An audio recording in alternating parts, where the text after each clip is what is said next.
మాధురి గారు, మీరు ఎప్పుడైనా మీ ఎంగేజ్ లో ప్రేమలో పడ్డారా? ఇలా కావాలి అని ఎప్పుడైనా అనిపించిందా మీకు? ఎంగేజ్ లో అంటే ఎప్పుడు డిగ్రీలో ఫస్ట్ ఇయర్ లో ఎప్పుడో ఒకసారి లవ్ చేశాను, తర్వాత మన శ్రీనివాస్ గారిని love చేశాను. చూసారా, అబ్బా ఎంత open mind. He knows everything. I told him everything about me. He knows everything. ఎప్పుడు డిగ్రీ ఇంటర్మీడియట్ సెకండ్ ఇయర్ వరకు నేను శ్రీ చైతన్య చదివాను, గర్ల్స్ క్యాంపసే. డిగ్రీ ఫస్ట్ ఇయర్ లో బయోటెక్నాలజీ నేను first year. Degree first year లో ఒక అబ్బాయికి లవ్ చేశాను, ఆ అబ్బాయి కూడా లవ్ చేశాడు. ఇంట్లో ఇంటర్ కాస్ట్ వల్ల ఒప్పుకోలేదు. ఆ అబ్బాయి వేరే కమ్యూనిటీ, నేను వేరే కమ్యూనిటీ. ఆ అబ్బాయి వచ్చి ఇంటికి వచ్చి మాట్లాడడం కూడా జరిగింది. ఫాదర్ ఒప్పుకోలేదు. ఒప్పుకోకుండా నాకు ఈ మ్యారేజ్ చేశారు ఇంట్లో. అప్పట్లోనే బలవంతంగా నాకు పెళ్లి చేశారు. చేసిన తర్వాత కొంచెం అలా డిస్టర్బెన్సెస్ మా ఇద్దరి మధ్యలో, హస్బెండ్ మధ్యలో, మా మధ్యలో ముందు నుంచి ఉంది, అలా పెరిగాయి. వాని వల్ల ఇంకాస్త డిస్టర్బెన్సెస్ పెరిగి తర్వాత లాస్ట్ మా రిజార్ట్ శ్రీనివాస్ గారు అయ్యారు. అంటే చాలా మంది మహిళల్లో ఇలాంటి సంఘర్షణ ఉంటది మాధురి గారు. ఎందుకు మిమ్మల్ని చాలా మంది విమెన్ కావచ్చు, సొసైటీ కూడా మిమ్మల్ని అప్రిషియేట్ చేస్తుంది. ఎందుకు అంటే వాళ్ళ జీవితాల్లో వాళ్ళు చేయలేనివి చాలా మీరు చేసి చూపించారు.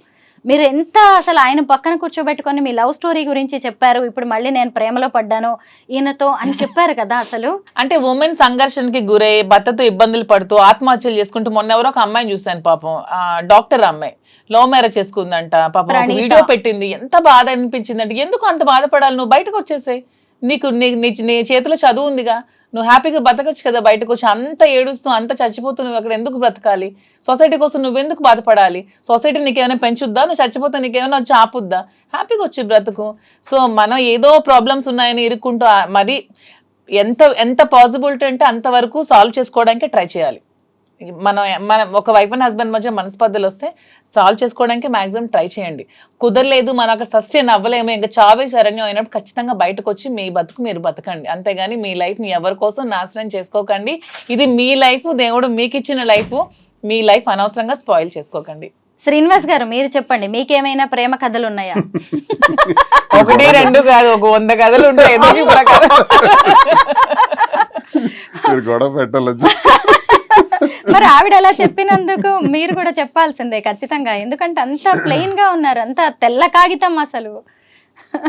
ఎంతో మంది పరిచయం ఉంటారు, వస్తుంటారు, వెళ్తుంటారు, కానీ నేను ప్రేమను చూశాను మాధురి. శ్రీనివాస్ గారు, నేను అతన్ని మొత్తం హిస్టరీ అంతా బయోపిక్ కూడా రాద్దాం అన్నంత నేను రీసెర్చ్ చేశాను.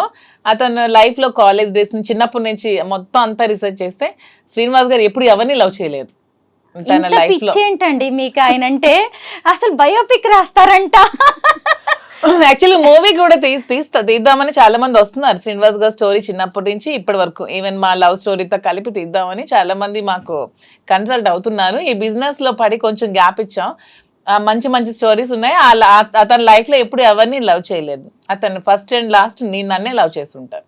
అసలు మాధురి గారు అయితే పెద్ద స్కెచ్ తోనే హైదరాబాద్ తెలంగాణకు వస్తున్నట్టుగా కనిపిస్తుంది. ఎందుకంటే ఆవిడ ఒక మంచి డాన్సరు, యాక్టింగ్ స్కిల్స్ కూడా ఉన్నాయి. ఆల్రెడీ సినిమాకి ప్రొడ్యూసర్ గా వర్క్ చేశారు. డైరెక్షన్ ఛాన్స్ ఉంది ఆవిడకి, యాక్టింగ్ ఛాన్స్. ఏదైనా మీకు డైరెక్షన్ నాకు రాదు లేదా? శ్రీనివాస్ గారికి ఇంట్రెస్ట్ ఉండేది, మూవీస్ లో యాక్ట్ చేయాలని ఇంట్రెస్ట్ ఉండేది. నాకు జగన్మోహన్ రెడ్డి గారంటే అభిమానం. అతనంటే ఒక ఇది దైవ సమానులు నాకు. సో అతను చేసిన పథకాలన్నీ ప్రజలకి తెలియాలనే ఆలోచనతో, ఆ పథకాలని ఎలా ప్రవేశపెట్టారు, ఎలా చేశారనే ఆలోచనతో ఒక స్టోరీ చిన్నది రెడీ చేసుకొని శ్రీనివాస్ గారిని లీడ్ రోల్ గా పెట్టి వాలంటీర్ అనే ఒక మూవీకి ప్రొడ్యూస్ చేసి ఒక మూవీ అయితే తీసాను. ప్రొడ్యూసర్ వర్కే చేశాను. డైరెక్షన్ అయితే నాకు రాదు, యాక్టింగ్ మాత్రం నాకు చాలా ఇంట్రెస్ట్.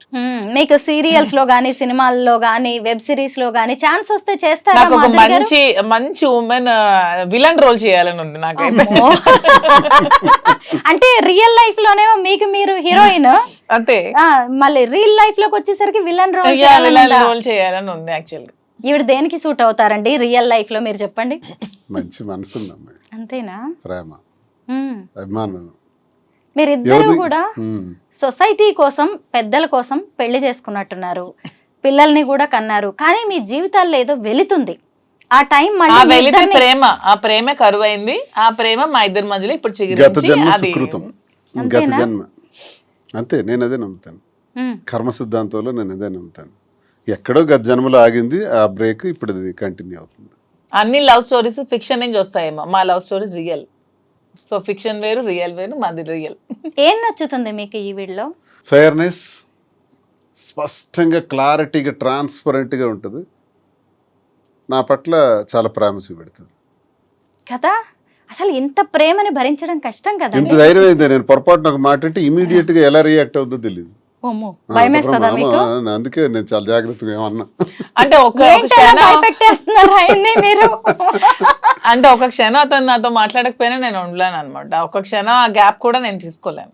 ఏంటి శ్రీనివాస్ గారు, ఏం చేశారు మీరు అసలు? బాబాయ్, నాకైతే చాలా అసలు మీరు చాలా లక్కీ అండి. మీకు అనిపిస్తుంది ఎప్పుడైనా రియల్లీ లైఫ్ లో మీరు కొన్ని స్ట్రగుల్స్ పడ్డాను నాకు డబ్బులు పదవులు అవేం అక్కర్లేదు. డబ్బు కావాలంటే నాకు నేను సంపాదించుకోగలను, పదవి కావాలంటే నాకు నేను తెచ్చుకోగలను. నాకు ప్రేమ ఒక్కటే కావాలి, అది శ్రీనివాస్ గారి ఏజ్ నుంచి పరంగా కావాలనుకుంటున్నాను. చాలా గ్యాప్ ఉన్నప్పుడు కూడా ఇలా నా కోసం నాకున్న సమస్యలు, నాకున్న సవాళ్ళు, నాకున్న శత్రువులు, నాకున్న రాజకీయ ప్రత్యర్థులు, పరిస్థితులు, ప్రభావాలు, నష్టాలు, లాభాలు ఇవన్నీ ములిగి తేలి జీవితం అది. ఇలాంటి పరిస్థితుల్లో ఆసరాగా అండదండగా ఉండవలసిన అవసరం తనకే ఉంది.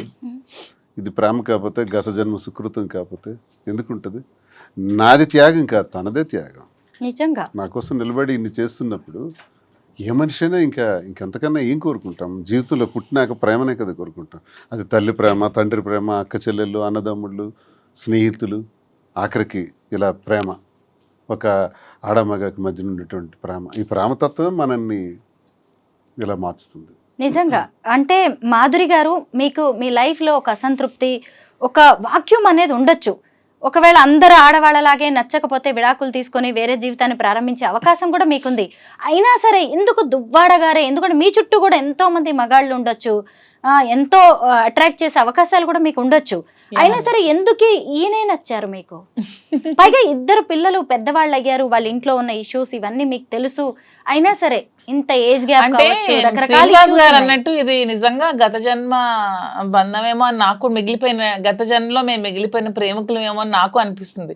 ఇంతమంది ఉంటే అతనే ఎందుకు నాకు కనెక్ట్ అయ్యారు, ఇంతమంది అమ్మాయిలు ఉంటే నేనే ఎందుకు శ్రీనివాస్ గారికి కనెక్ట్ అయ్యాను, మా ఇద్దరి మధ్యలోనే ఎందుకు ఇలాగ రిలేషన్షిప్ డెవలప్ అయింది, ఏదో గత జన్మలో మిగిలిపోయిన బంధం ఏమో నాకు కూడా అనిపిస్తుంది.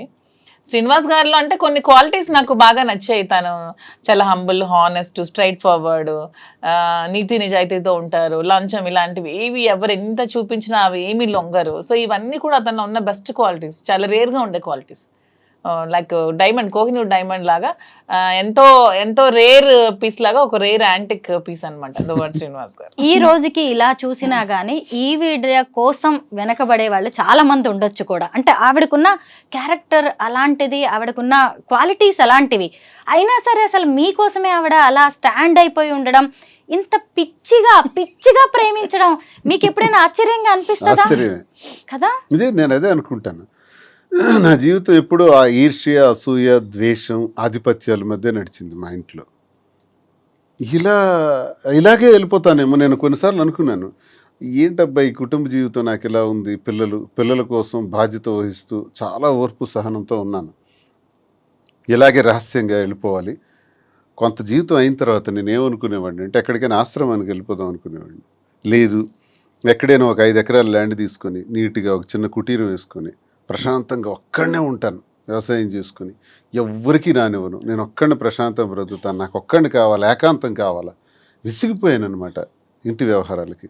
అలా విసిగిపోయి నాకు, లేదా ఎక్కడికైనా వెళ్ళిపోదాం దూరంగా, ఇంక అయిపోయి 60 సంవత్సరాల తర్వాత ఇంక ఇదంతా క్లోజ్ చేసేద్దాం అని అనుకున్న నాకు మళ్ళీ ఆశలు చిగురించి నాకు ఒక ప్రేమ అంటే ఏంటో నాకు కూడా అర్థమయ్యేటట్టు, తెలిసేటట్టు, అది కూడా భగవంతుడు నాకు ఇచ్చాడంటే ఆ వెంకటేశ్వర స్వామికి ఏ జన్మలో నేను ఆ స్వామిని నమ్ముతాను ఎక్కువగా. నిత్యం నేను స్వామినే ప్రార్థిస్తాను. నా ఇలవెల్పు స్వామి ఇచ్చిన ఇదే నాకు అని నేను భావిస్తాను. తోటి మగవాళ్ళు కూడా ఈర్ష్య పడే అంత అదృష్టం మీది కదా. అన్నిటినీ డబ్బులతో కొలవలేమో మాధురి గారు. డబ్బు కాదు ఇక్కడ, డబ్బు ఈ రోజులు ఎవరు సంపాదించట్లేదమ్మా, ప్రతి ఒక్కరు డబ్బులు నా దగ్గర ఏముంది ఇప్పుడు అలా అయితే. నిజమే అంతే కదా. నిజంగా అసలు అంటే ఈవిడ అమాయకురాలు అనిపిస్తుంది ఇక్కడ చూసినప్పుడు, మీరు మాత్రం లక్కీ అనిపిస్తుంది. అలా మాట్లాడుతూనే ఉంటారు కానీ అంటే ఆవిడ ఎక్కడ లెక్కలేసుకోలేదండి నేను గమనించినంత వరకు. 100% ట్రూ. నిలబడాలని చూస్తుంది. ఇప్పుడు మా ఇంట్లో జరిగిన సంఘర్షణ తర్వాత ఈయనకు నేను తోడుగా ఉంటానని ఒక డెసిషన్ తీసుకున్నాను. నేను ఒంటరిగా ఏం చేయాలో అర్థం కాని పరిస్థితిలో ఈమె తోడు నాకు ఒక ఆసరాగా దొరికింది అనమాట, ఒక చీకట్లో వెలుగులాగా. అలా దగ్గరైంది.